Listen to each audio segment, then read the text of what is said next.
So let's say hypothetically Squirrel Girl was dropped into the world of Dragon Ball and ended up going against some of the main villains, going all the way from OG Dragon Ball up to the most recent manga arc. If you don't know who Squirrel Girl is, she is a Marvel character and is known as a gag character, which overrides most of Dragon Ball's power scaling, as seen with characters like Arale. The whole joke with her is that she's basically unbeatable, taking down Marvel's strongest villains.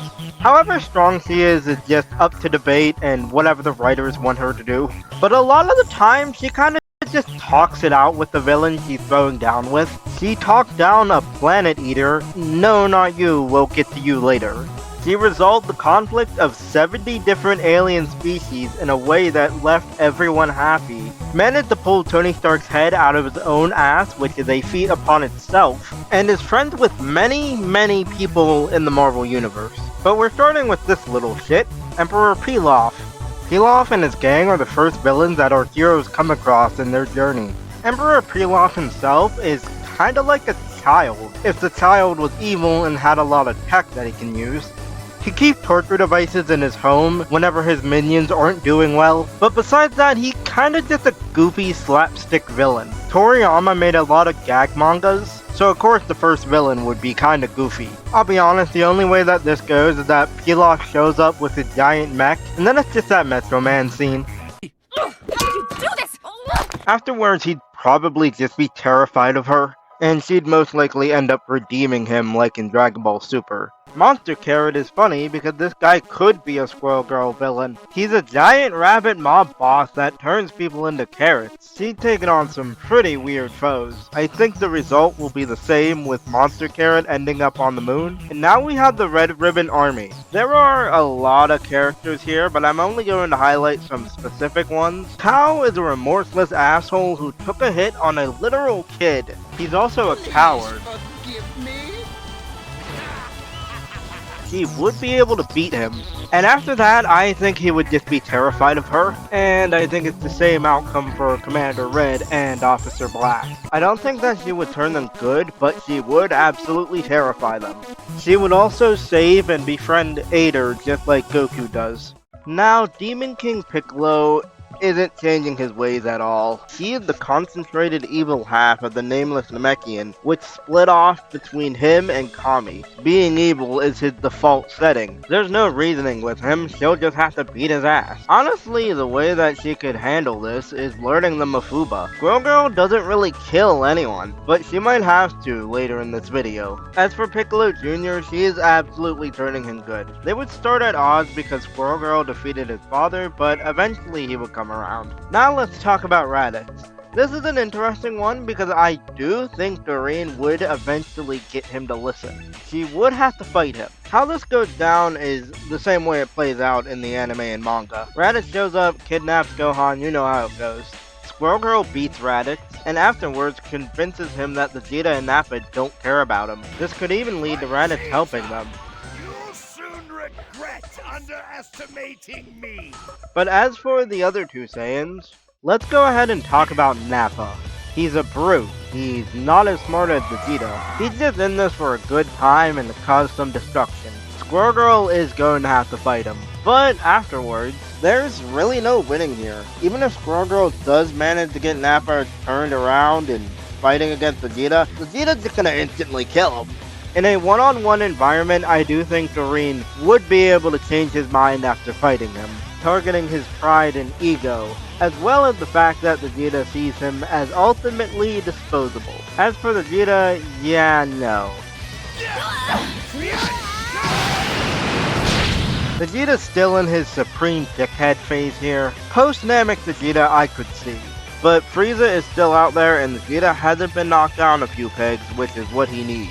If you're enjoying the video so far, why not like, subscribe, or hype the video so more people can hopefully see this video. This is admittedly a weird video topic, but I wanted to just talk about it. Why? I don't know, it's funny and I just like talking about this character. I make things based off my hyperfixations, not what makes sense. Now let's continue with the Namek saga. Now, Squirrel Girl has actually gone into space a couple times. She headed into space to stop Galactus from eating Earth, nearly died on the moon, not related to Galactus, and tried to fight the Silver Surfer. But the first people she'll have to face are Frieza soldiers. I think she can redeem or reform any of these guys, they're just the fodder enemies that you see. With the lesser known enemies, Squirrel Girl usually reforms them. Now let's talk about Dodoria because he is quite the interesting case. He's sadistic and a meathead, but he also shows respect for the people working under him, so at least he's a good boss. Let's also talk about this what if in Budokai Tenkaichi 2. I hope you're ready, you stupid monkey. In it, Dodoria is fully on board with taking the Dragon Balls and taking over Frieza's reign. We could use the Dragon Balls to take over. After beating him, she could work on redeeming him, but the question is, would she? For this video, I've been trying to find out her morality, and it's kind of difficult to piece down. But given how Dodoria was slaughtering kids, I don't think she would want to redeem him. Squirrel Girl believed that everyone has a chance at being good, and they should be given that chance. But as an example, she was friends with Craven, but after finding out all he's done, she flat out rejects him. She also doesn't take the chance to try and redeem Dr. Doom. She's also taken a chance on people who have hurt her or her friends. Squirrel Girl is not supposed to fight these types of villains, which is why I find this concept so interesting. Dragon Ball was easy for her, but now we're in genocidal maniac territory, with characters who are irredeemable monsters. There has to be a line drawn somewhere. She'd let Dodoria go, terrified and shaking in his boots, but she would have Goku's attitude about it. Give up your evil ways, Frieza. For your sake, I hope we never meet again. Disgusting. What an unsightly creature. Zordon is someone who prioritizes his own beauty above everything else. While he works for Frieza, he doesn't have the same anger that Dodoria does. He's much more calm and refined. She can probably befriend him just by flattering him. He's arrogant and has a sense of superiority, but I think she can handle it. But with Frieza's top men taken out, there's 5 new power levels approaching planet Namek.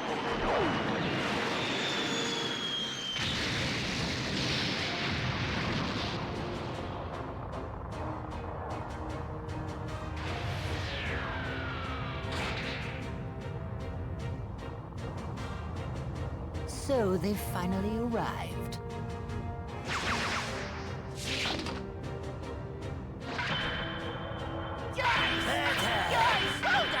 Ginyu! Together we are the Ginyu Force!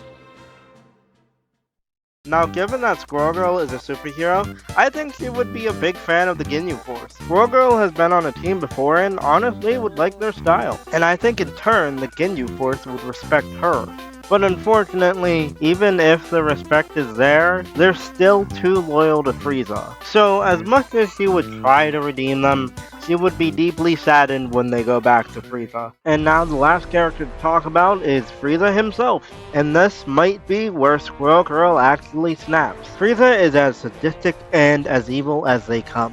He has been given the opportunity to change and do things differently, but he chooses to stay the same way. He's intelligent and composed for the most part, but he's sadistic and a completely heartless sociopath. And he knows it, and he enjoys it. There is nothing that Squirrel Girl could offer him, besides maybe a planet or something that could make him even more powerful, and she isn't going to do that. Even if she does befriend Frieza, Frieza would just take her kindness and stab her in the back. He's also probably the first villain to call her a rodent or a rat. With all the death and destruction, all of the innocent lives taken, lives snuffed out before they even got the chance to grow up. Well,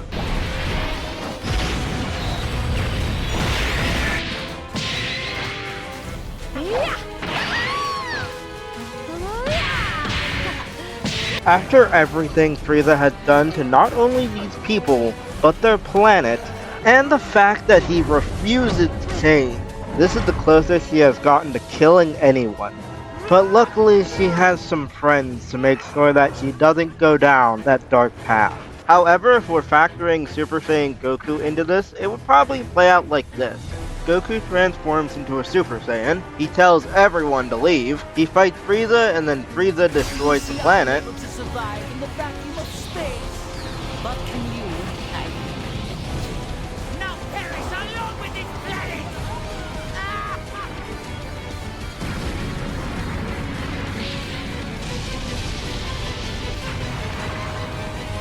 Frieza goes ahead and fires a beam trying to take out Goku, but as he's firing it, he gets swarmed by squirrels. Space squirrels, not to be confused with space ducks. Quack! Oh, it's just a space duck. And Goku kills him like normal. Oh yeah, before we move on, I want to mention that Squirrel Girl can fight with 1,085,000 pounds of pressure, so if she bit Frieza's tail like Goku does, she would probably just rip right through it. After nearly killing Frieza, Squirrel Girl would be deeply affected by this, which is why it's good that they have a year-long break until the androids show up. The Frieza saga was rough for Squirrel Girl, but the android saga will actually be a lot better. Starting with Mecha Frieza and King Cold, she wouldn't be surprised that Frieza is still alive given that she spared him. King Cold would definitely be a surprise though. But with Frieza back and not at all planning on changing, she's once again going to have to make the choice of killing him or sparing him.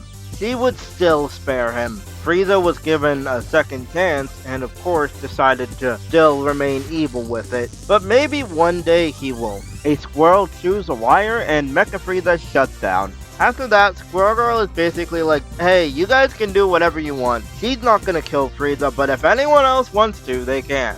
King Cold is interesting because he's not as ruthless and not as reckless as his son. Yeah, he's arrogant and impatient, but he also has a very high-class attitude about him. I feel like he would be more willing to listen. He also knows whenever him or his family is outclassed, like how he warned Frieza about Majin Buu. So Squirrel Girl would just talk him down. Afterwards, Trunks would be really confused because Squirrel Girl isn't in his timeline. He travels back to the past expecting to find Frieza and King Cold, but instead finds a deactivated Frieza and a King Cold that is no longer a threat. If we pull Trunks into this, then things would just go normally with him killing Frieza and King Cold. But now we have a new threat to deal with. Dr. Gero and Android 19 are destroying the city, and the only thing they want is Goku. Goku goes ahead and fights Android 19, but suffers from his heart virus.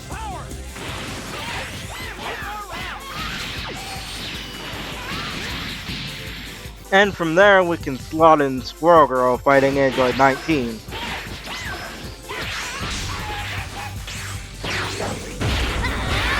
After Android 19 is dealt with, Squirrel Girl spares him and then reprograms him. As for Dr. Gero, he is hell-bent on getting revenge on Goku. He also kidnapped 2 teenagers and turned them into cyborgs against their will. Getting killed by them is his fate, which is shown in both the present and the future timelines. Now, Android 17 and 18 is really fun. First off, Squirrel Girl would feel bad for them because they've had their lives taken away from them. But honestly, there's an even better thing that she could do. She would just befriend Android 16. These two would get along great, given that they both love nature. He would introduce him to squirrels, and he would see her as an ally. And if Android 16 is an ally, then that drags along 17 and 18. But now let's talk about the real main threat of this saga, Cell. Cell is a very interesting case here, because how this will go depends on what form he is in. If he's in his imperfect form, yeah, he's not changing at all he wants is to achieve perfection. And given that he's slurping up humans, she probably won't even try to redeem him. Since second form Cell is so close to perfection, he's not going to change either, so... Perfect Cell is more intriguing though. At this point, he's achieved his main goal, he's become perfect. So what more does he want? Well, he has Saiyan cells in them, so he just wants to fight a strong warrior. He patiently waits 10 days for Earth warriors to get stronger to fight him. He respects strong warriors, that's why he doesn't just outright go and destroy the planet immediately. I found he was weak anyway, and who could possibly respect that? If he wants to fight someone strong, well, she can provide, or she could bring someone else along. Hulk angry! Only problem is that Cell is a sore loser. Too bad a swarm of squirrels will get him before he's able to try anything. Majin Buu is absolutely going to be befriended by her. In his fat state, he wasn't really evil, he was just misguided by Babidi. Speaking of Babidi, he's a sadistic little hairy shit. I don't think he would end up changing, which means he's going to have to be dealt with by another character. Deborah is a much more reasonable guy. He was able to correctly predict that Majin Buu would be his and Babbidi's downfall. If Squirrel Girl had a convincing case, I think he would listen. And if we're including filler, then yeah, absolutely, he's just going to be reasoned with. It's just going to take some hard convincing.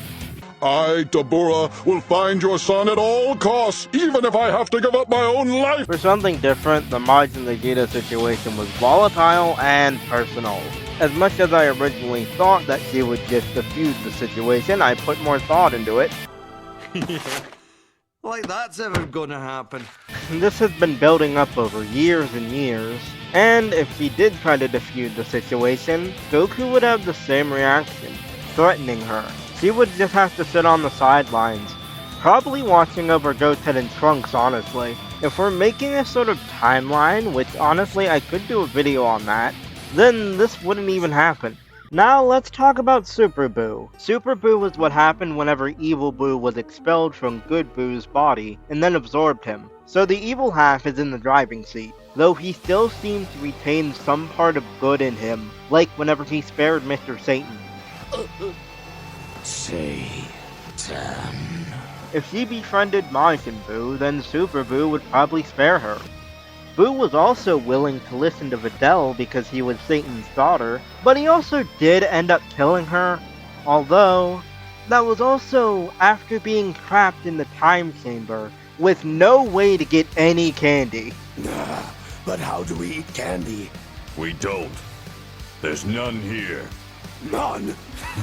Nothing. All gone. She can probably keep him at bay by having her squirrel deliver him a bunch of candy. If she could persuade him that keeping things alive was more fun and tasty than destroying things, then maybe he'd turn out a little bit better. It's a slim chance. Or hey, maybe if he just wants someone to fight, she can volunteer to step up. As for his other forms, whenever he absorbs someone, he appears to gain a bit of their personality. For example, whenever he absorbed Gotenks, he got very cocky and arrogant. He absorbed Piccolo and gained Piccolo's intelligence. With Super Buu's shifting personalities, he's becoming more boastful too, wanting to fight a strong opponent. So really, the only thing that she can do is fight him. Well, find him someone strong to fight. If Buu decides to turn her squirrels into candy, Squirrel Girl was able to command ghost squirrels, so... And lastly, we have Kid Buu, who is just an absolute menace. Kid Buu wants nothing but destruction and chaos and to cause mayhem. He does not have any sense of reason or morality, so the squirrel will have to find another way to deal with him. Heck, maybe she doesn't even win this one. Maybe she's just holding off time for the spirit bomb. If she is the one to take him down, I don't think she would feel bad about it. There was clearly no reasoning with Buu at this point. He was more of a force of nature now. All she can do now is just hope that he comes back as a good guy someday. And with that, we officially end Dragon Ball Z. Now let's go ahead and transition into the Z movies. Problems with a lot of these guys is that they're just pure evil. So instead, I'm going to focus on the more interesting ones. Scarlet Jr. was born as a means to get revenge, so naturally this pint-sized villain is full of resentment and vengeance. He's overly arrogant because of his immortality, but he's honestly an idiot, trying to tame the Dead Zone and turn it into his own weapon, which backfires on him twice. I think he can be redeemed if he gets the chance, though. Dr. Wheelo is arrogant and cold, analytical, and wanted to use a modified human army to take over the world. People claim that he was punished for his actions and ended up dying in the mountains. He ended up as a brain in a jar in a giant crab-like machine, and his goal from there was to get the body of the strongest warrior. He also grew more insane from being encased in ice for 50 years. He was ready to blow up the earth when he couldn't get his way, so he definitely has a few screws loose. If wanting a body is just his main goal, then Squirrel Girl would offer him the chance at a new one if he won't be evil anymore. Cooler is Frieza's older brother, I'm sure you can tell by the family resemblance. He's much like Frieza, cruel and ruthless, but he's oddly honorable as well. He has never been seen ridiculing, abusing, or straight up killing his minions like Frieza has. Whenever his men were having trouble with Piccolo, he jumped in and helped them. Albeit a bit too late, but the gesture was there. He doesn't share Frieza's ego until he's aware that the power gap between him and Goku is severe. In his own movie, he doesn't even get his own hands dirty until late into it. He blasts a beam at Gohan, who he knew was someone close to Goku, and that's it until he shoots down Piccolo and fights Goku for real. He'd rather have his own men do the work instead of stepping in. If we take a look at the video game, they show that Frieza and Cooler are more than capable of working together to defeat a common enemy. Frieza said that Cooler believes that violence is the answer to almost anything, and to me that just shows that Cooler is less willing to negotiate than Frieza is. Our Squirrel hero could try and talk him down, but much like Frieza, I don't think he would listen. He'd be more willing to listen, but I don't think he would. Metal Cooler, meanwhile, is a completely different story. He's more sadistic in his showing, torturing Goku and Vegeta while draining their energy. He's thrown away care for his own body because he knows that this new one can take any hit. Doreen would not be happy with his takeover of New Namek and would end up just destroying the core. She had no problem taking down the Ultron dinosaur, but she also repurposed it and let it grow somewhere in a better environment. He would hold on to the Big Getty Star's computer chip, not destroying it like Vegeta does. This leaves Metacooler's fate, along with the Big Getty Stars, up in the air. Broly. Broly is the devil, or so he claims. Whenever it wasn't powered up, he was actually quite reserved and quiet. He's like a ticking time bomb waiting to go off. His father's methods of control completely fail whenever he sees Goku. He's sadistic, revels in bloodshed, destroying entire galaxies for fun. He's intelligent as well and knows what he is doing. However, Broly is a victim. He's a victim of abuse and a tragic upbringing, being born with so much power that someone that young shouldn't have had to control. Something also to note is that in a video game scenario, Broly lost his memory and ended up becoming friends with Mr. Satan of all characters. He gets his memory back, but his memories of Mr. Satan stop him from killing Goku. Killing Goku. The man who brought back all his PTSD. If Broly was given the chance, or things played out differently, he might have been a good guy. Oh, who am I kidding? We see this in Super Broly anyway. I'm going to say that her only choice is to fight Broly and then give him some therapy. Hachiak and Android 13 are very interesting cases because they just wouldn't care about her. She's not their main target. She's not a Saiyan, she's not a Goku. Hachiak doesn't really have a personality and is just a machine. Squirrel Girl wouldn't mind taking him down at all and would probably just reprogram him. Android 13 has way more personality, but will probably just end up being reprogrammed as well. Janemba. Janemba's first form is a maybe. He's really childlike and innocent, following after Goku like a big baby. He understands they're going to fight, he understands Pikkon insulting him, but he treats the entire fight as a game. He seems harmless until he reaches his second form. His second form, yeah, he's gonna have to be dealt with. Super Janemba is pure evil incarnate and fully aware of what he's doing, unlike his first form. He'll have to be defeated, and how she'll do that is by insulting him. Or just using a soul-purifying squirrel. Hurless, Slug, and Bojack are all said to just be pure evil, so I just see her beating them and throwing them to the Galactic Patrol or something. Harudegarn is another being who has to be defeated, it's just a mindless villain. And with that, we've officially covered all of the Z movies. Now let's quickly step into the grand tour. The Machine Mutants genocided and took over an entire planet. So no, Squirrel Girl is not going to be happy with them. The one at the head of the snake is Baby, who, despite her better judgment, I think would spare him. But she warns him that if he does anything else, she will not hesitate to take him down. Super 17 is a difficult situation because he has good and evil inside of him. Oddly enough, he doesn't want to destroy the world or just go out causing destruction. He just wants to prove he's the ultimate android. So she would have to fight him and somehow work on getting them unfused. Afterwards, maybe there could be two 17s running around now. Nova Shenron. Nova Shenron is honestly a pretty respectable guy. Because of the wish that made him, he ended up being a lot more lighthearted than the other Shadow Dragons, so I think him and Squirrel Girl would become friends. But on the opposite end, we have Sin Shenron. Sin is the most evil of the Shadow Dragons, being born from the wish to bring everyone that Frieza killed back to life. Because of how good this wish was, it made him the most evil one. With him being the final Shadow Dragon, yeah, she's gonna have to take him down. Now let's talk about Dragon Ball Super, Beerus. Beerus is one of the strongest characters in Dragon Ball in general. He's the peak that Goku and Vegeta strive to meet. Beerus was shown erasing a gag character in the Arale episode of Dragon Ball Super. Many people assume that gags don't work on Lord Beerus.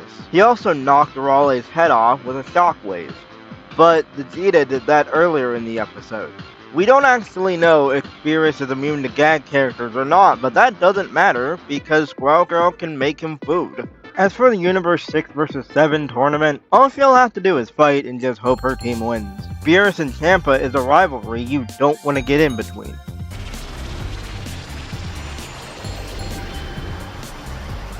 Squirrel Girl interacting with this man is best summed up like this. What are you talking to me? Goku Black is the god who hates mortals, so a mortal trying to reason with him would be an insult. It would only piss him and Zamasu off more. Taking inspiration from Sparking Zero, Zamasu would just end up sealed in the jar and Goku Black would have to be taken down somehow. So they just beat the shit out of Goku Black, and then, there's a couple options here, really. Trunks can step in and kill him, or just seal Goku Black like Zamasu. If she beat Goku Black and tried to reason with him, he would be even more insulted. Now, the Tournament of Power.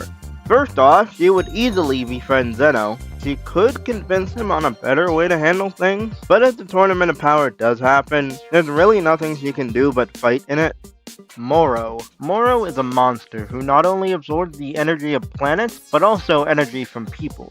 He shows no remorse for his actions on planet Namek, and when given the chance to change, he turns around and spits in Goku's face. It's funny because if Squirrel Girl was in Goku's position here, nothing would change. Well, maybe Squirrels gets him before he can absorb Beerus, but yeah, that's pretty much it. Granola is completely justified in his hatred of the Saiyans, given that they exterminated his entire race. Over the course of the arc, Granola just keeps going deeper and deeper into a hole of revenge. He was then betrayed by the Heaters, which led to him groping up with the heroes. He is justified but misguided, and I think Doreen can help him out. But oh no, she is not helping this one. Gas is simply too loyal to his family, to the point where he ends up dying because of it. At the end of the day, it's kind of tragic what happened to him, because he was just being used. Granola was able to change, but Gas couldn't. Squirrel Girl would do her best to try and reason with him, but unfortunately his fate remained the same, and she would honestly feel really bad about it. On a brighter note, she would 100% befriend Super Broly. Broly was raised on a remote planet and really has no grasp on the concept of, well, anything. The only person being around him was his father, who put a shock collar on him. Doreen would absolutely punch him in his shit. Broly becomes an ally at the end of his movie and even shows up in Superhero. So really, that just proves my point. Superhero is going to be a fun one. Just imagining the character dynamics was fun enough. But that's a video for another day, perhaps. The Gammas aren't really villains. The two brothers were being strung along with their creator, Dr. Hedo, by Magenta, who convinced them all that our heroes were the bad guys. But it all gets sorted out and fixed. So Superhero isn't that difficult to deal with. Or well, I would say that if it wasn't for one giant beastly problem. Max is Dr. Hedo's ultimate creation, but he is incomplete. So he is mainly just a mindless monster. If he isn't dealt with, he's probably going to destroy the entire planet. So Squirrel Girl is going to have to take him down. There's no reasoning with him. Right there! But the good news is that she would befriend the Gammas and Dr. Hedo. Given how much Dr. Hedo loves superhero stuff, he would probably be ecstatic to listen to her tales about her universe. Now before I end the video, I want to talk about some additional characters. Android 21 has a split personality thing going on, and it's all related to her hunger. Due to her biology, she has an insatiable hunger, and whenever it grew out of control, she split herself into good and evil halves, just like Majin Buu did. Good 21 is a very sweet and motherly type of lady. She has no problems getting along with the other fighters. And Evil 21 is, well, evil. It's important to note that Android 21 is made up of the DNA of multiple characters, including Frieza and Cell. Evil 21 has an insatiable hunger, wanting to turn everyone and everything into candy to satisfy her hunger and grow stronger. Just like Cell, instead of just outright killing everyone, she wants the other fighters to grow stronger so they'll taste better. This is a difficult situation, but like Super Boo, she can give Squirrel to give the 21 candy. Maybe fight her or bring along someone who could fight her. Or honestly, she could just let the whole situation play itself out. It's a kind of good 21's fight, and she ends the fight by sacrificing herself, so Squirrel Girl would just be an ally. What Hearts does is what a villain would do, but he does it for a justified reason. The main god who can wipe universes out on a whim is a child in the Dragon Ball universe. I think she would understand what he's doing, but he's going about it the wrong way. She'll be able to talk him down. Thank you for watching this really weird video topic. I don't expect this video to get that much traction or attention, so like and subscribe if you enjoyed. But that's all for me. Now I gotta get back to editing 10 hours of Resident Evil 4 video footage.